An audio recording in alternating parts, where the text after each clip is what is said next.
Ya, ¿cómo lo definen? ¿Cómo definen la historia? Ah, por favor, ¿cómo se llama? Algunas ideas. Ideas, por favor. Recopilación de datos. Ya, algo más. Algunas ideas más de sobre qué es la historia. Por favor, participen. Ciencia que relata hechos. Ok, eso luego lo voy a estar explicando. A ver, más ideas. Evolución, dándole valor a los hechos. Eventos del pasado, ¿qué más? Mira, vamos a establecer a la historia como esto, lo vamos a definir como ciencia social. ¿Por qué social? Porque estudia al hombre, ¿ya? Ciencia social. Ciencia social que estudia el desarrollo de las sociedades en el tiempo, ¿ya? Eso sería la definición de la historia. Hoy, la historia como ciencia es una ciencia social que estudia Pero entonces, si ya sabemos qué es, cómo se llama, una ciencia social, ¿cuál es su objeto de estudio? ¿Cuál es su objeto de estudio? Ya, ¿qué objeto de estudio creen? ¿La humanidad? No. ¿Qué creen? ¿El hombre? ¿Cuál creen que sea su objeto de estudio? ¿Alguna otra idea? A ver, por favor, participen. Y la cagar. Listo. ¿Qué creen que es el objeto de estudio de la historia? Mira, acontecimientos, ya, eso suena mejor.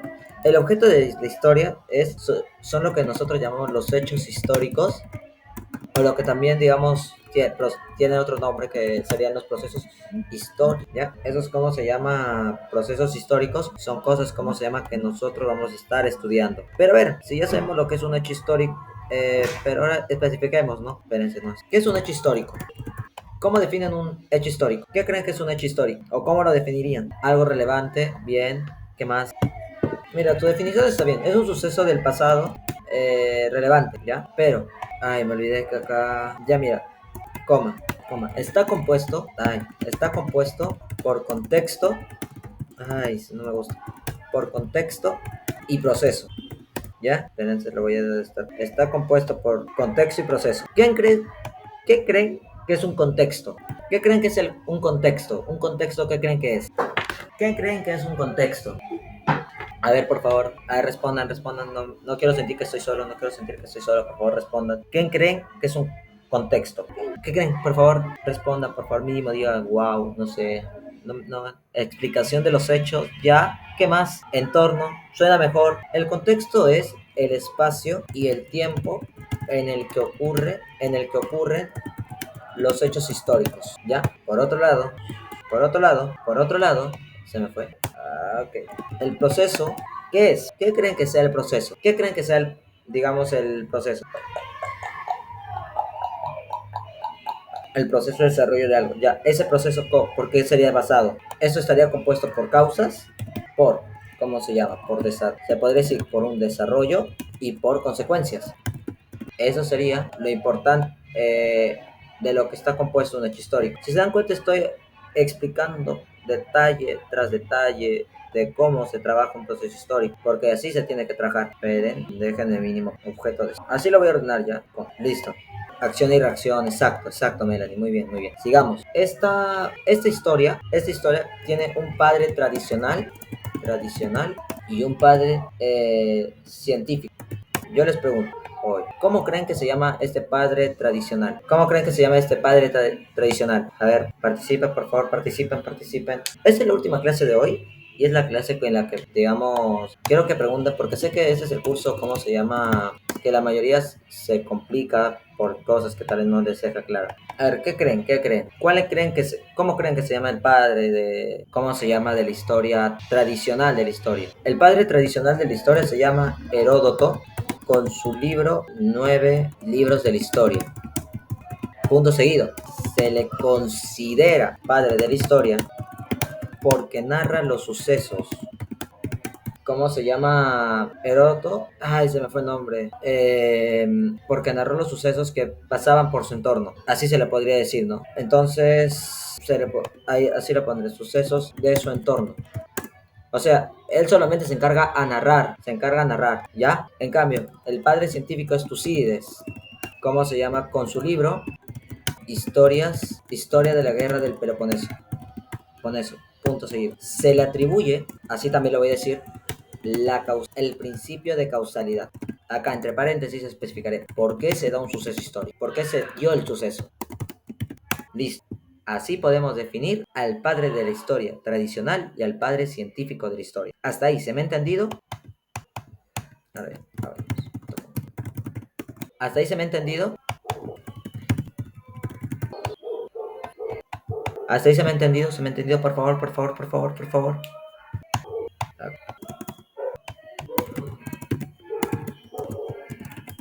Circular.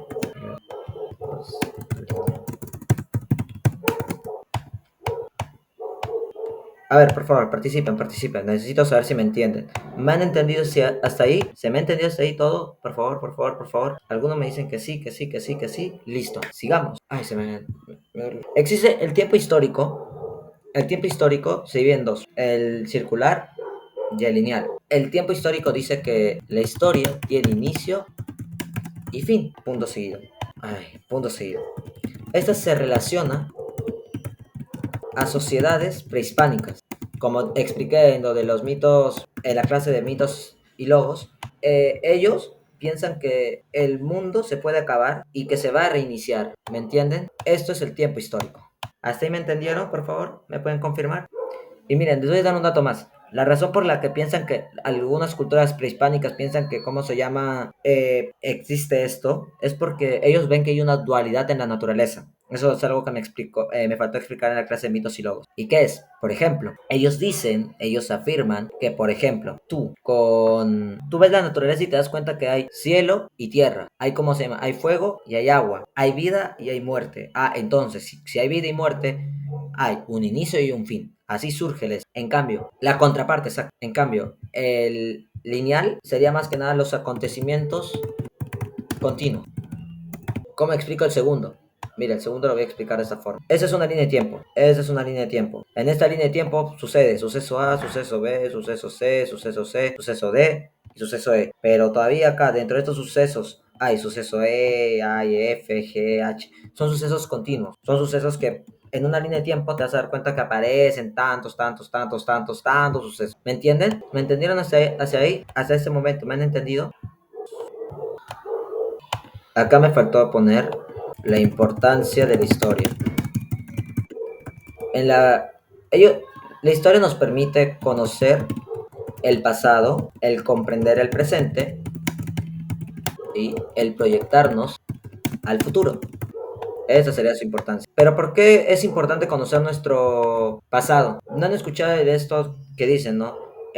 Los que no conocen su pasado están, ¿cómo se llama?, condenados a repetirlo. ¿Han escuchado eso? Sí.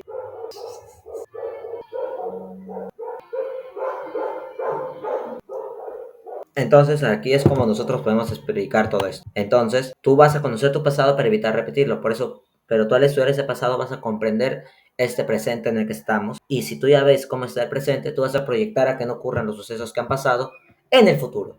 ¿Me entendieron? Acá está la llamada.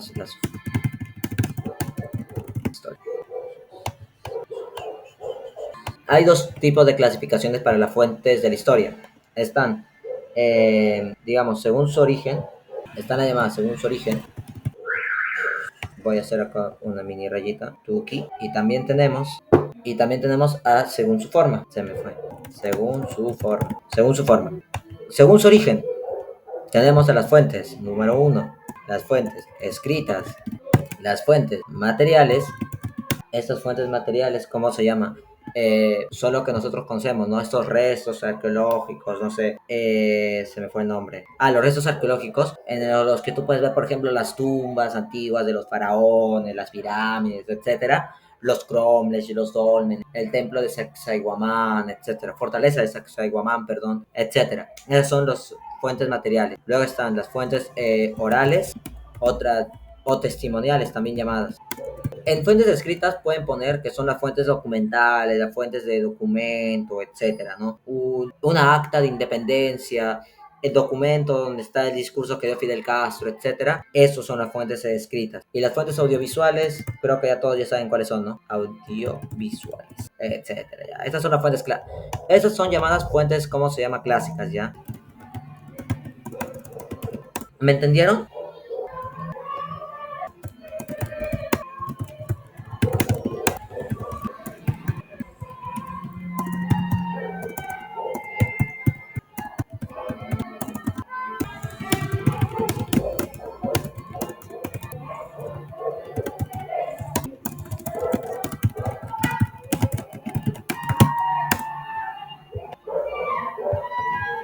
¿Me entendieron hasta ahí? Entonces sigamos ya.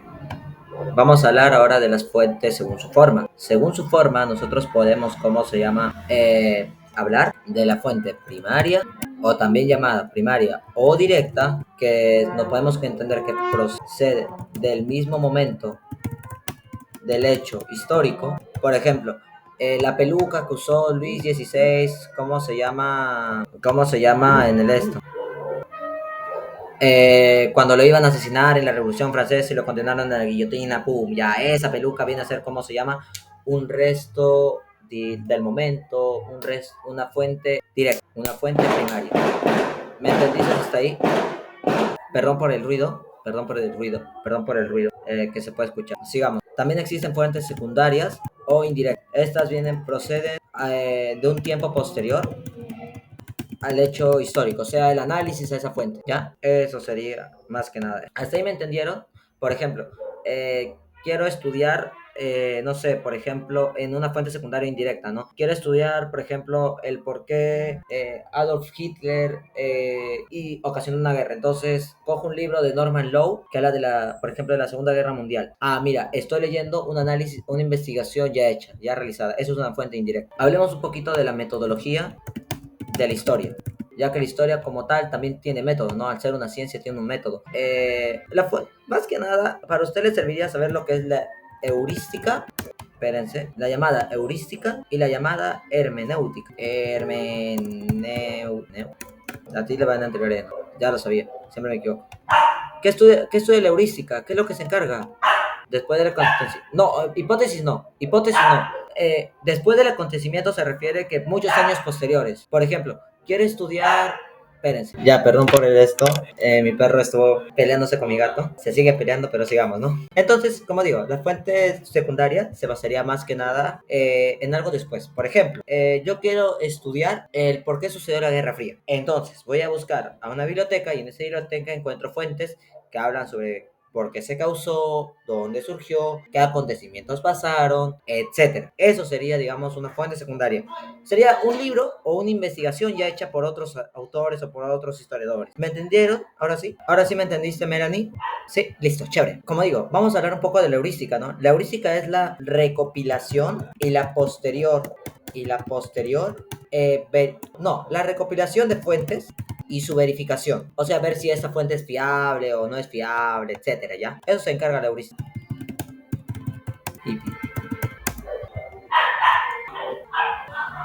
¿Me entendieron? Ahora sí, ¿me entendieron sobre lo que es la heurística? En cambio, ¿cómo se llama? La hermenéutica es la interpretación de esas fuentes. La interpretación que tú le das, todo eso.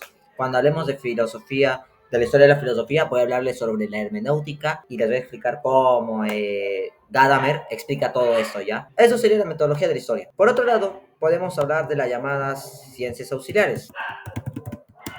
Estas ciencias auxiliares son, digamos, cosas que complementan a la historia, que o sea, tienen un objeto de estudio como tal, etcétera, ¿no? Por ello podemos encontrar a la arqueología, que estudia ya de por sí los restos dejados por, ¿cómo se llama? Por el hombre, ¿cómo se llama? El antropólogo, que se encarga, ¿cómo se llama?, de estudiar al hombre en sí. La sociología, ¿no? Sociología que estudia a la sociedad, etcétera, entenderlas, ¿ya? O sea, esas son las llamadas ciencias auxiliares. Por ejemplo, la economía, la geografía, son ciencias auxiliares que ayudan a que la historia se complemente de mejor forma. Esto lo voy a dejar solamente, esto lo dejo para este lado. Por otro lado, encontramos las disciplinas históricas. Dice las disciplinas auxiliares. Acá les voy a estar especificando las más importantes. Encontramos a la paleografía, que estudia las escrituras antiguas en documentos o sea, papel, papiro, etcétera, ¿no? Papiro, etcétera. En cambio, podemos encontrar también cómo se llama la epigrafía, que estudia cómo se llaman las escrituras en monumentos, ¿no? O inscripciones en piedra. O sea, ese es material blando y ese es material duro. ¿Ya? Quiero que entiendan esa distinción. ¿Hasta ahí me entendieron? Sí, hasta ahí todo se me ha entendido. Mira, falta poco, falta poco. Nos falta hablar un poquito. Ya nos falta poco para terminar de esto. ¿Sí? Listo, sigamos hablando. Por otro lado, también vamos a poder identificar a la numismática. Numismática. Que la numismática estudia más que nada las monedas, ¿no? Las monedas. ¿Qué también vas a encontrar? Encontramos a la heráldica, que la heráldica estudia los escudos y blasones, ¿cómo se llama? La vexilología, que estudia más que nada las banderas, la historia de las banderas, cómo evolucionaron, etcétera. La polemología, que estudia las guerras, el por qué surgieron, la guerra del Peloponeso, la guerra, ¿cómo se llama?, de Cartago, etcétera. Todo eso se encarga. ¿Qué más? Bueno, se me ocurren varios, ¿no? Ah, la genealogía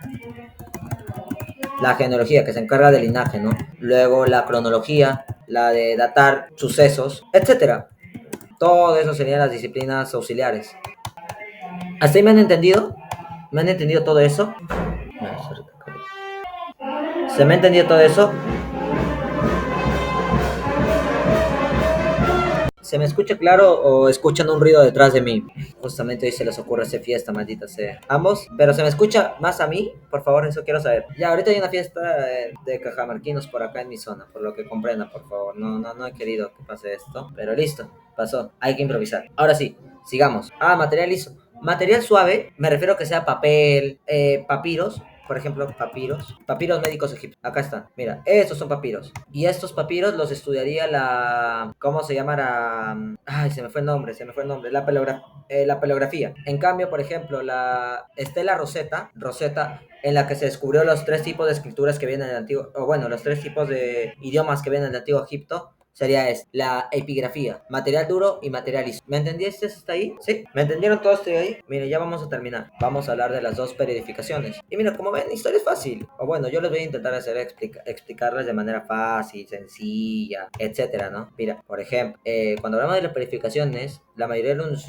universidades, que yo sepa, piden dos. La llamada, ¿cómo se llama? La clásica o la tradicional, que la tradicional que tiene, ¿cómo se llama planteado? La tradicional te plantea, ¿cómo se llama? Tiene como autor a Keller, Cristóbal Keller. ¿Qué más? Es eurocéntrico. ¿Qué más? Solamente se basa en acontecimientos. Solo se basa en acontecimientos. Estas dos son desventajas y críticas que se le hace a la periodificación tradicional, a la clásica. ¿Me entendieron? ¿Sí ahí? ¿Hasta ahí me entendieron? O materialista histórico. ¿Así ahí me entendieron todo es? ¿Otra vez? Ya, listo. Voy a volver a explicar. La periodificación clásica es planteada por Cristóbal Keller. Cristóbal Keller plantea, por ejemplo, su división en edades, ¿no? Edad antigua, edad media, edad moderna y edad contemporánea. Aunque bueno, la edad contemporánea fue incorporada por autores de la tercera escuela, si no me equivoco, la primera o segunda. Bueno, creo que la segunda, Escuela de los Anales, en la que la mayoría plantea que Europa es el centro, ¿no? Por ejemplo, ¿cuándo acaba la Edad Antigua? ¿Cuándo acaba la Edad Antigua? Con la caída de Roma Occidental. Roma Occidental es una civilización europea. ¿Cuándo termina la Edad Media? Cuando toman Constantinopla. ¿Cuándo, cómo se llama? Surge la Edad Moderna. ¿Cuándo finaliza la Edad Moderna? Con la Revolución Francesa. Eventos eurocéntricos. ¿Qué son? Acontecimientos. Desventajas que la mayoría les critica. ¿Por qué? Porque no toman en cuenta América, Asia, etcétera. ¿Me entendieron? ¿Me entendiste ahora sí, Mariana? ¿Sí? ¿Me entendieron todos ahora sí? ¿Me entendieron todos? ¿Me entendieron todos? ¿Me entendieron todos? ¿Me entendieron todos? ¿Me entendieron todos, chicos? Rose dice que sí, Daniela dice que sí, Nadia dice que sí. Entonces, sigamos. En cambio, la científica o marxista es, como se dice su propio nombre, ¿no? Planteada por Marx y que se basa ay, esperen.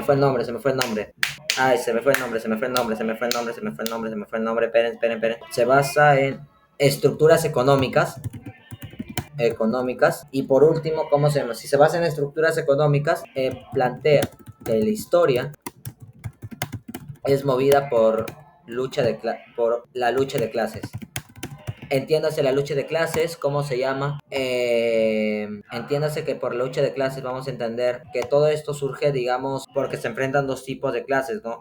El esclavo versus el amo, el feudal versus el siervo, el proletariado contra, ¿cómo se llama? La burguesía. ¿Me entendieron? ¿Sí? ¿Me han entendido todos? ¿O quieren que algo les repita?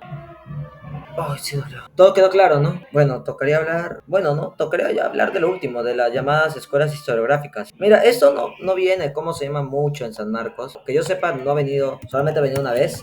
Pero creo que es mejor preguntar, explicarles antes de que, digamos, les pase eso, les ocurra o les pregunten algo por ahí en alguna universidad sobre las corrientes historiográficas. Es mejor, ¿cómo se llama? Explicarles, ¿no? Hablemos del historicismo y historicismo. La escuela historicista es del siglo XIX. ¿Qué plantea? Plantea que el suceso histórico es único e irrepetible. O sea, solamente irrepetible. Que solamente sucede una vez en toda la historia. ¿Quién se coma? Planteada por, ¿cómo se llama? Leopold von Ronke. Von Ronke, ya Leopold von Ronke. O sea, entiéndase que por este suceso histórico que es único y irrepetible, solamente sucede una vez en la historia y ya nunca más va a volver a suceder. Cosa que es falsa, cosa que es falsa, ya, cosa que es falsa. Sigamos. ¿Quién piensa que la historia solamente es fechas? ¿Quién piensa que la historia es solamente fechas? ¿Quién piensa cómo se llama que la historia solamente es fecha? ¿Quién piensa cómo se llama que la historia solamente es fecha? Ah, me duele. ¿Quiénes piensan? ¿Quiénes piensan? ¿Cómo se llama que los hechos históricos, bueno, que la historia solamente es eso, solamente son fechas? No, les pregunto, ¿aquí alguien piensa cómo se llama que los sucesos históricos solamente es, o bueno, que la historia solamente son fechas? A ver, yo pensaba, profe, pero mira, ¿sabes quiénes son? ¿Sabes qué escuela te daría la razón? Esa escuela sería la positivista. La positivista plantea lo siguiente. Positivista. La positivista, que es la escuela del siglo, que también es del siglo, ¿cómo se llama? 19, plantea que la historia es solo, es el estudio, ¿ya? Es el estudio de la reconstrucción de procesos objetivos. Entiéndase estos procesos objetivos como fechas exactas, objetivos. Acá lo voy a especificar, fechas exactas, fechas exactas. O sea, el 5 de junio de 1900 tanto sucedió tal, ya listo. Eso es lo único que le interesa al positivismo. ¿Quiénes plantean esta escuela? Ah, muy fácil. Él lo plantean Charles Signovos, si no mal me equivoco, y Virto Longois. Longlois. Los franceses tienen nombres raros, tienen nombres muy, muy raros. Longlois, listo. Todo esto sería el positivismo histórico. ¿Hasta ahí me entendían? ¿Me entiende? ¿Me entiende? ¿Me entiende? ¿Me entiende? ¿Hasta ahí me entienden? Listo. Que son del siglo.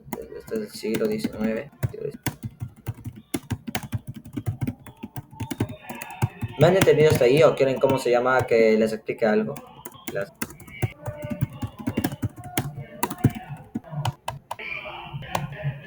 ¿Cómo se llama? ¿Me han entendido? El marxismo me hace recordar al marxismo en política, exacto. Entonces, ¿me han entendido hasta ahí? ¿Hasta ahí me han entendido todo? Ok, amigo, amiga, vamos a hablar de la escuela de los anales. Pero entiéndase que anales son revistas, es como periodización, etcétera. Mira, la escuela de los anales es la escuela más importante. Tiene una primera generación, etcétera. Primera generación, hablemos de la primera generación. Integrada por Bloch y Febré, primera generación, 2 puntos. Integrada por Bloch y Febré, La historia es la ciencia de los hombres en el tiempo. Esta primera generación surge en 1929 a 1956. 1956. Mira, acá es donde Febrero nos dice lo siguiente, y es muy interesante, porque ya dejamos de lado ver la historia como una lucha de clases, dejamos de ver cómo se llama a la historia como días precisos, o también como un suceso único y repetible. Vemos que la historia es importante, ¿por qué? Porque vamos a estudiar a los hombres en el tiempo específico. Vamos a ver por qué salen, ¿no? Todo esto. No sé si me entendieron hacia ahí. La segunda generación, que es de 1956 a 1969. ¿Me entienden? O sea, eso es la importancia de la escuela racionales. La escuela racionales hace que todo cambie. Y Bloch y Febré son lo más importante. Entonces sigamos. En esta segunda generación destaca Braudel y su división del tiempo. Acá entiéndase que él plantea que existen distintos tiempos. El tiempo a corto plazo, que es llamado, ¿cómo se llama? Acontecimiento. El tiempo corto a medio plazo, que es llamado estructura, no, coyuntura, perdón, me equivoqué.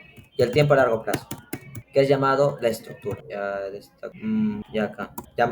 Esto no lo cuento. ¿O qué fue? Listo, mínimo se guardó. Llamada estructura. Mira, Braudel da mucha importancia al tiempo. Se da cuenta cómo se llama que, ok, el tiempo se puede dividir. Por ejemplo, yo soy una estructura biológica. Como estructura biológica tuve un tiempo a mediano plazo en el que estuve en el colegio. ¿Cómo se llama? Después de haber terminado el colegio, en ese colegio me pasó, ¿cómo se llama? La primera vez que bailé para el Día de la Mamá. Listo, eso es un acontecimiento. Tiempo a corto plazo. Mediano plazo, sucesos que van construyendo cosas de mi vida. Y la estructura final sería yo. ¿Me entendieron? ¿Me han entendido hasta ahí la segunda generación de la Escuela de los Anales? Ya, mira. Por ejemplo, yo soy una estructura biológica. Estructura largo plazo.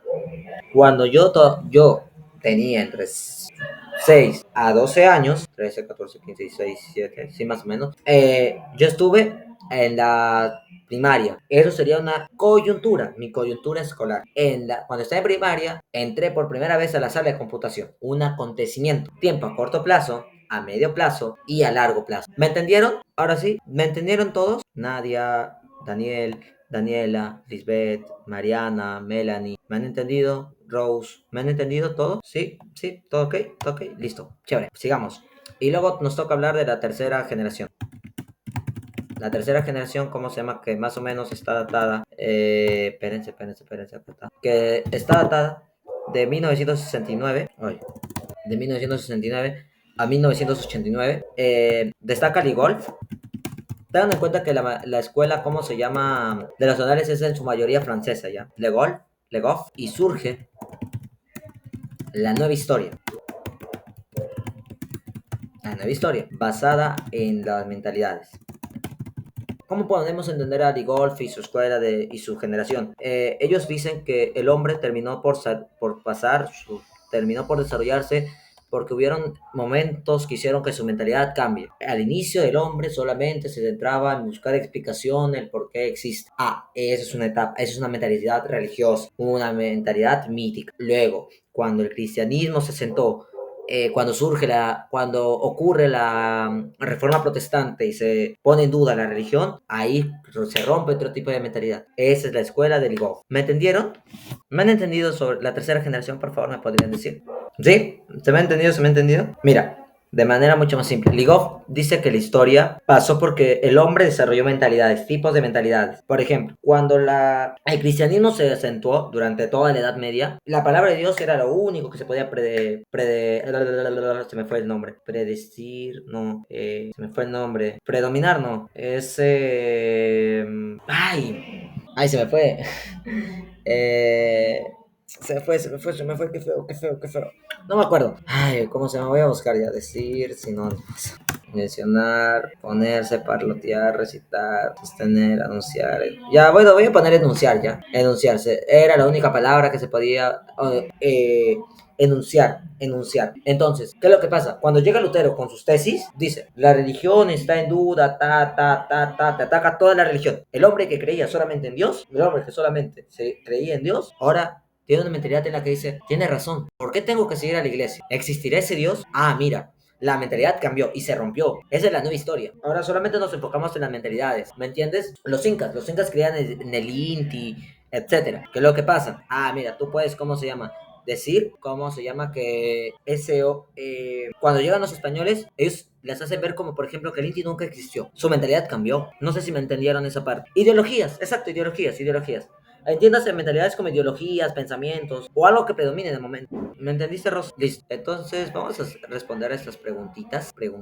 Y este link lo voy a pasar ya. Lo voy a compartir para que sea visto por todos. Luego les voy a pasar un PPT que estoy terminando, que les juro por el hecho de que estoy atareado con mi carrera. Es difícil como mantenerse, poder darme el tiempo también de hacer estos tipos de trabajos por el hecho, ¿cómo se llama? De uno tiene que priorizar un poco la carrera más que todo, pero aún así es el hecho de que yo me comprometí con enseñarles y está también el hecho de que quiero cumplir. Aparte que eso mínimo me ayuda a mantenerme aunque sea o bueno, sustentar algunos pagos fuera de todo esto.